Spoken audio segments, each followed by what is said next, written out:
The psychology of money, chapter 16। आज में ऐसे लोगों से वित्तीय अनुसंकेत लेते समय सावधान रहे जिनका खेल आपसे अलग हो। 2000 के दशक की शुरुआत में .com बबल के अंत स्पॉट ने पारिवारिक संपत्ति को $6.2 ट्रिलियन से घटा दिया। हाउसिंग बबल के अंत ने $8 ट्रिलियन कम कर दिए। इस बात पर और अधिक जोर नहीं दिया जा सकता कि वित्तीय बबल इतने विनाशकारी हो सकते हैं, वे कितने ही जीवन बर्बाद कर देते हैं। यह सब आखिर क्यों होता है और यह क्यों होता है ही रहता है? हम अपने सबक क्यों नहीं सीखते? यहाँ एक सामान्य उत्तर यह है कि लोग लालची होते हैं और लालच मनुष्य स्वभाव की एक अमिट विशेषता है। यह सच हो सकता है और अधिकतर लोगों के लिए यह कठिन ठाक जवाब है, लेकिन अध्ययन 1 से याद करिए, कोई भी मूर्ख नहीं है। लोग ऐसे वित्तीय निर्णय लेते हैं जिन पर उन्हें बाद में पछतावा हो, और वे ऐसा अक्सर जानकारी और तर्क के अभाव में करते हैं।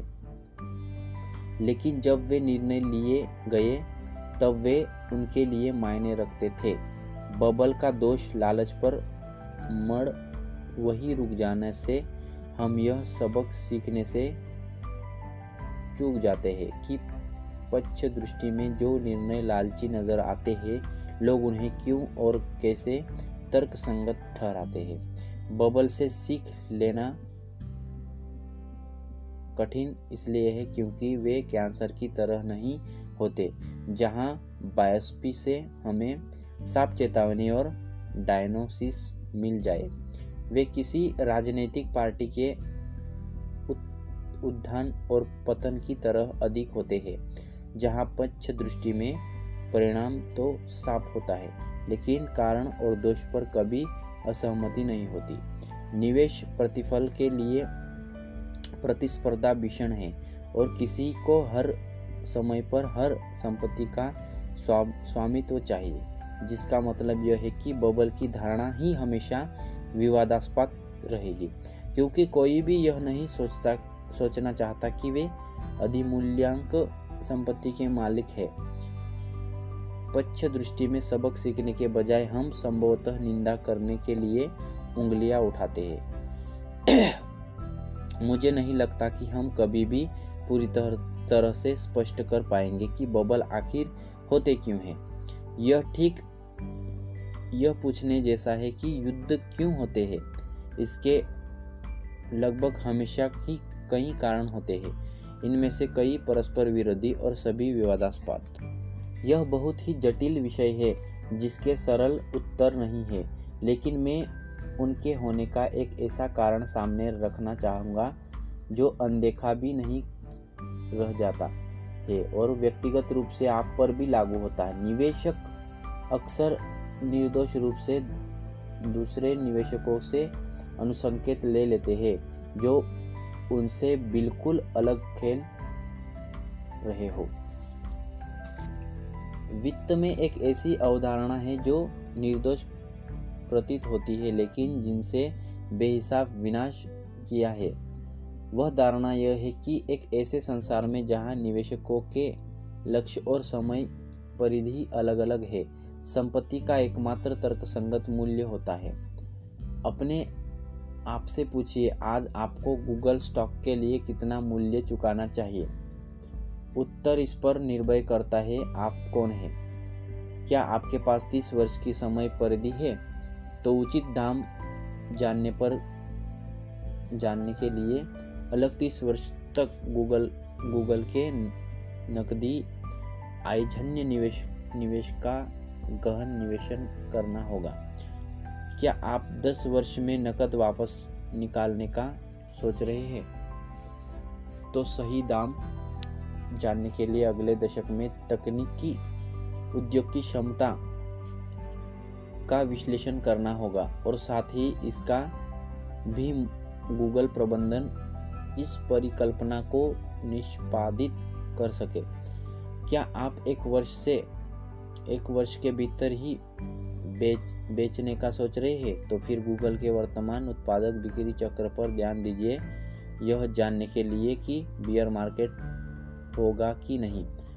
क्या आप ट्रेडर हैं तो उचित दाम होगा, इससे फर्क पड़ता है, क्योंकि आप सिर्फ अब और दोपहर के बीच जो होगा आप उसे कुछ पैसे बनाने की कोशिश कर रहे हैं, जो किसी भी मूल्य पर कार्यान्वित किया जा सकता है। जब निवेशकों के लक्ष्य और समय परिधि अलग होते हैं और हर संपत्ति वर्ग में ऐसा होता है जो मूल्य एक व्यक्ति को हास्यास्पद लगते हैं, किसी दूसरे के लिए अर्थपूर्ण हो सकते हैं, क्योंकि जिन पहलुओं पर वे निवेशक ध्यान देते हैं वे अलग है। 1990 के .com बबल को ही लीजिए। लोग 1990 में याहू स्टॉक को देखकर कह सकते हैं यह पागलपन था, जिलियन गुना का मुनाफा। उस मूल्य निर्धारण का कोई मतलब ही नहीं था बनता। लेकिन बहुत से निवेशक जिनके पास 1999 में याहू स्टॉक था, उनकी समय परिधि इतनी छोटी थी कि उनके लिए एक हास्यास्पद मूल्य चुकाना अर्थपूर्ण था। एक डे ट्रेडर जो वे चाहे निष्पादित कर सकते थे, चाहे याहू के एक शेयर की कीमत $5 रही हो या $500 रही हो, फर्क नहीं पड़ता, जब तक यह उस दिन सही दिशा में जाए, और ऐसा हुआ भी कई वर्ष तक। वित्त का एक निर्वाहवाद नियम यह है कि धन प्रतिफल का उस सीमा तक पीछा करता है जहां तक कर सके। अगर किसी संपत्ति में आवेग यह समय के एक अंतराल में अविरुद्ध रूप से ऊपर बढ़ती रही है, अल्पावधि कारोबारियों के एक समूह के लिए यह मानना कतई मूर्खतापूर्ण नहीं है कि यह ऊपर जाती रहेगी, निश्चित काल के लिए नहीं, बस उस छोटी अवधि में जिसमें वे चाहते हैं। आवेग अल्पावधि कारोबारियों को यथोचित रूप से आकर्षित करता है और बस फिर रोमांच शुरुआत हो जाती है। बबल तब बनते हैं जब अल्पावधि प्रतिफल इतनी राशि अर्जित कर लेते हैं कि निवेशकों की बनावट अधिकतर दीर्घकालीन से अधिकतर अल्पावधि में परिवर्तित हो जाती है। यह प्रक्रिया खुद ब खुद बढ़ती रहती है। जैसे जैसे व्यापारी अल्पावधि प्रतिफल को बढ़ाते हैं, वे अधिक व्यापारियों को आकर्षित करते हैं। शीघ्र ही और उनमें अधिक देर नहीं लगती, सबसे अधिक परिकार वाले प्रभावी मार्केट मूल्य सेंटर के वे होते हैं जिनकी समय परिधि छोटी होती है। बबल इतना अधिक बढ़ते मूल्य निर्धारण से संबंधित नहीं होते, वे किसी और बात का लक्षण होते हैं। छोटी होती समय परिधि का जैसे जैसे और नए व्यापार खेल में उतने हैं। यह कहना आम बात है कि .com बबल भविष्य के बारे में तर्कहीन आशावाद का समय था, लेकिन उस युग की एक सबसे बड़ी खबर ट्रेडिंग की रिकॉर्ड मात्रा की घोषणा थी, जो होता ही है जब निवेशक एक ही दिनों में खरीदे और बेचे। निवेशक विशेषतः वे जो मूल्य सेट कर रहे थे, अगले 20 वर्षों के बारे में नहीं सोच रहे थे। 1999 में औसतन म्यूचुअल फंड का कुल आवर्तन 120% था, जिसका मतलब यह है कि वे ज़्यादा से ज़्यादा अगले 8 महीनों के बारे में ही सोच रहे थे। वैयक्तिक निवेशक जिन्होंने वे म्यूचुअल फंड खरीदे, वे भी ठीक ऐसा ही कर रहे थे। मैगी महर ने अपनी किताब बुल में लिखा है, 90 के दशक में मध्य ने वार्षिक स्कोरकार्ड को रिपोर्ट से बदल दिया था, जो हर 3 महीने में आती थी। इस परिवर्तन ने निवेशकों को बेहतर प्रदर्शन का अनुकरण करने के लिए प्रेरित किया। चार्ट में सर्वोच्च फंड को खरीदने के लिए उस समय जब वे सबसे महंगे थे। यह डे ट्रेडिंग, अल्पावधि विकल्प, अनुबंध और हर मिनट की मार्केट कमेंट्री का युग था। यह कोई ऐसी चीज नहीं जिसे आप दीर्घकालीन विचारों से जोड़ें। 2000 के दशकों में के मध्य में हुए हाउसिंग बबल में भी ठीक ऐसा ही हुआ। अगले 10 वर्षों के लिए अपने परिवार के लिए फ्लोरिडा के एक नए 2 बेडरूम के घर पर $7 लाख खर्च करने को उचित सिद्ध करना कठिन है, लेकिन यह अर्थपूर्ण लगेगा अगर आप कुछ महीनों में बढ़ते मूल्यों का तुरंत लाभ उठाने के लिए उस घर को मार्केट में फ्लिप कर दें। उस बबल के दौरान बहुत से लोग ठीक यही कर रहे थे। रियल एस्टेट लेन देन को ट्रैक करने वाली एक कंपनी एटम के आंकड़ों के अनुसार अमेरिका में ऐसे घरों की संख्या जो 12 महीने के अंतराल में 1 से अधिक बार बिके, वे फ्लिप कर दिए गए थे। बबल के दौरान 5 गुना बढ़ गई थी। 2000 के पहले तिमाही में 20,000 से 2004 के पहले तिमाही में 1 लाख के ऊपर। बबल के बाद यह फ्लिपिंग 40,000 प्रति माह तक घट गई और तब से लोग लगभग यह वही टिकी हुई है।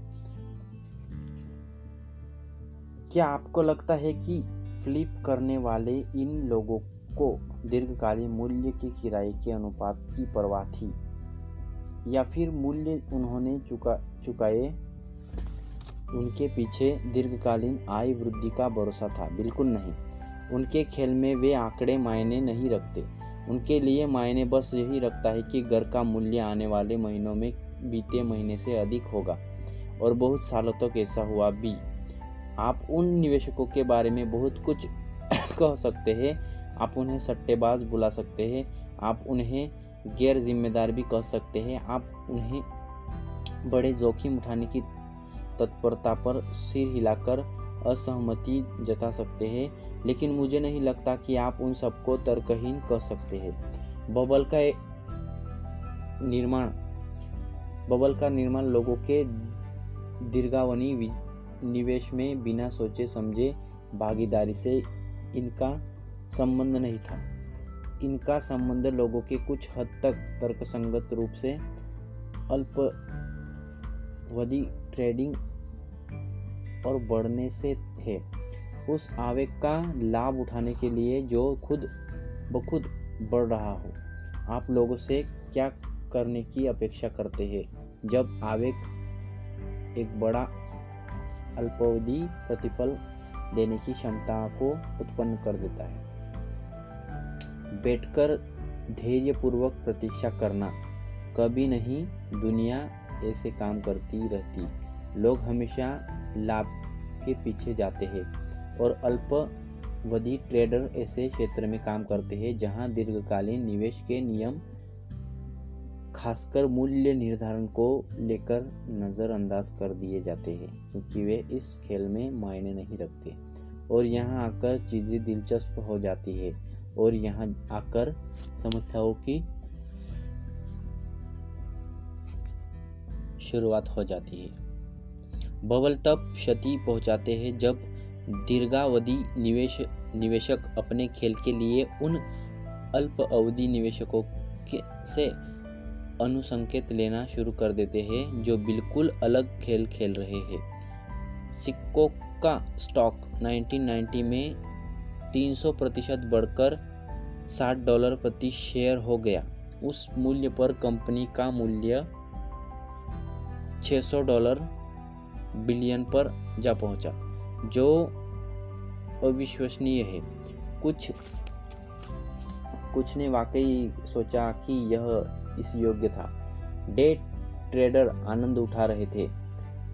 अर्थशास्त्री बर्टन माल्किन ने एक बार कहा कि उस पर सिक्कों का गर्भित वृद्धि दर का मतलब था कि 20 वर्ष के भीतर वह पूरी तरह इस अर्थव्यवस्था से भी बड़ा हो जाएगा। लेकिन अगर आप 1999 में एक दीर्घ अवधि निवेशक होते, $60 खरीदने का एकमात्र मूल्य था और बहुत से लोग उस मूल्य पर खरीद भी रहे थे, तो यह देखकर आप खुद से कह सकते थे कि वाह, लगता है कि ये निवेशक कुछ ऐसा जानते हैं जो मैं नहीं जानता। शायद आप भी उनका अनुकरण करते और इसे समझदारी भरा विकल्प समझते। आप जो नहीं समझते वह यह है कि वे ट्रेडर जो स्टॉक का मार्जिन मूल्य सेट कर रहे थे, वे आपसे अलग खेल खेल रहे थे। उनके लिए $60 प्रति शेयर उचित मूल्य था, लेकिन दिन खत्म होने से पहले वे उसे बेच देना चाहते थे जब उनका मूल्य अधिक होता। लेकिन आपके लिए $60 प्रति शेयर आगामी निवेशक की तरह होता, क्योंकि आप उन शेयर को लंबे समय तक रखना चाहते थे। ये दो अलग अलग निवेशक शायद ही एक दूसरे के अस्तित्व के बारे में जानते हैं, लेकिन वे एक ही आंकड़े में हैं, एक दूसरे की ओर दौड़ते हुए।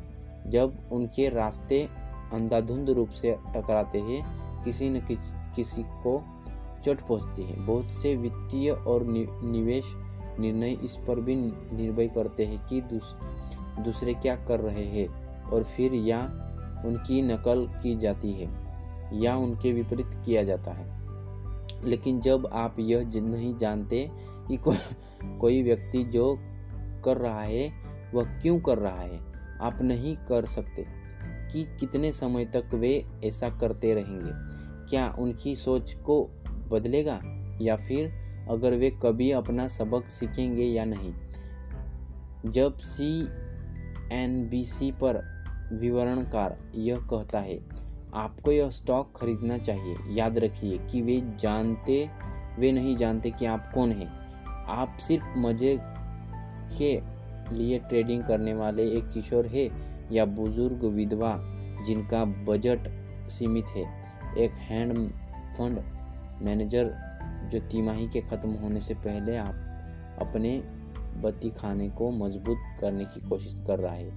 क्या हमें यह मान लेना चाहिए कि इन तीन लोगों की प्राथमिकताएं समान होगी और जिस भी स्तर पर कोई स्टॉक चल रहा हो वह उन तीनों के लिए ठीक होगा?